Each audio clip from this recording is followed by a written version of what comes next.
আমরা এই পর্ব দেখব ন্যাচারাল লগারিদম অফ এক্স এর অন্তরক সহগ কিভাবে নির্ণয় করতে হবে। ln মানে হচ্ছে l for logarithm, n for natural. Natural লগারিদমের আমরা অন্তরক সহগ নির্ণয় করব। তো আমরা যে ফর্মুলা জানি dx of f of x এর যে ফর্মুলা জানি, তার মানে এখানে আছে ln of x is equal to, আমরা লিখব লিমিট h টেন্ডস টু 0, এখানে হবে আমাদের ln অফ x এর জায়গায় x প্লাস h হবে minus ln of x divided by h। তো এটাকে যদি আমরা লিখতে পারি, ভেঙে লিখতে পারি 1 by limit h tends to 0 1 by h, আর এখানে হচ্ছে আমাদের ln x plus h minus ln x, এটা আমরা পেয়ে গেলাম। এখান থেকে এই অংশটুকু আমরা আলাদা করে ফেললাম। তো এখন আমরা লগারিদমের প্রপার্টি থেকে আমরা কি জানি, আমরা জানি যে logarithm log of a into b সমান সমান হচ্ছে log of a minus log of b।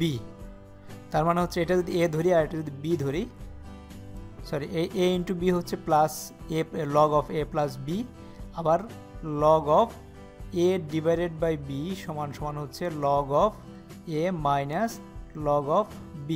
তো এখানে যেহেতু মাইনাস আছে, তার মানে হচ্ছে log অফ a, এটাকে যদি a ধরি এটা যদি b ধরি, তাহলে আমরা পেয়ে যাচ্ছি a ডিভাইডেড বাই b।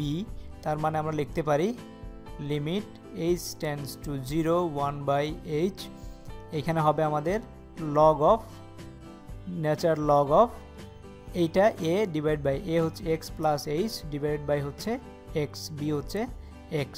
তো আমরা এইভাবে লিখতে পারি এই প্রপার্টি ব্যবহার করে, লগের এই প্রপার্টি ব্যবহার করে।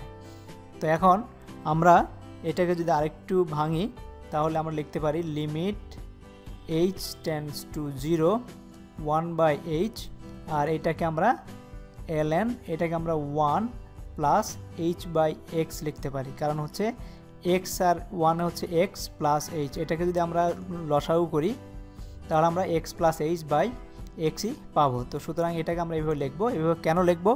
কারণ হচ্ছে আমরা লগের যে বাইনোমিয়াল এক্সপানশন আমরা দেখেছি, সেটা হচ্ছে আমাদের ln অফ 1 প্লাস y সমান সমান একটা এক্সপানশন আছে, সেটা হচ্ছে যেটা আমরা ফর্মুলা জানি, সেটা বা এখানে যদি x ধরি সেটা আমরা জানি সেটা হচ্ছে x ডিভাইডেড বাই 1 বা শুধু x minus x square divided by 2 plus x cube divided by 3 plus x to the power 4 divided by 4 blah blah blah, এভাবে ইনফাইনাইট পর্যন্ত যেতে পারে। তো এই ফর্মুলাটা 1 প্লাস x এইটাতে আনার জন্য আমরা এইভাবে নিয়ে আসলাম এটাকে। তো সুতরাং এখন এই ফর্মুলা যদি আমরা ফেলে দিই, এখন limit h tends to 0 1 by h, এখানে আমরা ফর্মুলাটাকে ফেলে দিচ্ছি। কি হবে তাহলে, এখানে x এর পরিবর্তে আছে কি h বাই x, তার মানে h বাই x লিখবো মাইনাস x স্কোয়ার, তার মানে এটার স্কোয়ার, একটা হচ্ছে h square x square into divide by 2, কারণ এটাকে স্কোয়ার করলে আমরা এভাবে লিখতে পারি। তারপর plus h to the power 3 x to the power 3 into 1 by 3 plus, এভাবে আমরা ইনফাইনাইট পর্যন্ত যেতে পারি। তো আমরা এখানে লিখলাম।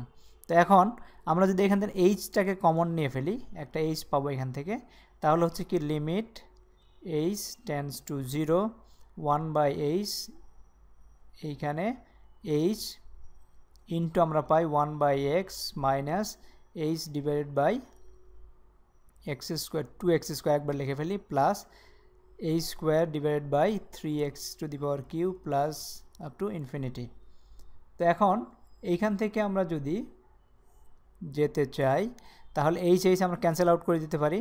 তার মানে লিমিটটা আমরা যদি বসাই দিই, এখন যদি তার মানে লিমিট h টেন্ডস টু 0, এখানে হবে 1 by x minus h divided by 2x square plus h square divided by 3x to the power q plus blah blah blah to infinity, এটা হয়ে গেল। তো এখন যদি সাবস্টিটিউট করে দিই h এর মান, তাহলে আমরা পেয়ে যাই 1 বাই এক্স, কারণ এগুলো সব 0 হয়ে যাচ্ছে। তার মানে আমাদের যদি ন্যাচারাল লগ এক্সকে ডিফারেন্সিয়েশন করি, তো dx of ln of x equals to 1 by x, এটা হয়ে গেল আমাদের ন্যাচারাল লগের ডেরিভেটিভ 1/x, এটা আমাদের মনে রাখতে হবে। Thank you very much.